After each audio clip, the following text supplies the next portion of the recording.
நடிகை ஸ்ரீலீலா தெலுங்கு சினிமாவில் முன்னணி ஹீரோக்களுக்கு ஜோடியாக நடித்து வருகிறார்.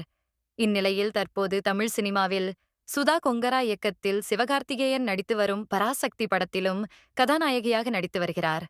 அதோடு ஹிந்தியில் ஆஷிகி 3 என்ற படத்தில் கார்த்திக் ஆரியனுக்கு ஜோடியாக நடித்து வருகிறார். இந்த படம் வருகிற அக்டோபர் மாதம் திரைக்கு வருகிறது. இந்நிலையில் தற்போது பாலிவுட் ஊடகங்களில் கார்த்திக் ஆரியனும் ஸ்ரீலீலாவும் காதலிப்பதாக ஒரு செய்தி வேகமாக பரவி வருகிறது. அச்செய்திக்கு உடனடியாக மறுப்பு தெரிவித்திருக்கிறார் நடிகை ஸ்ரீலீலா. அந்த மறுப்பு செய்தியில், என்னை பற்றி வெளியாகும் காதல் கிசு கிசு முற்றிலும் வதந்தியாகும்.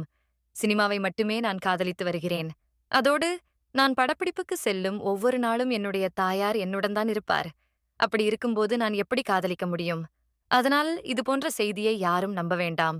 மேலும் சினிமாவில் இன்னும் 10 ஆண்டுகளுக்கு மேல் நடிக்க ஆசைப்படுகிறேன்.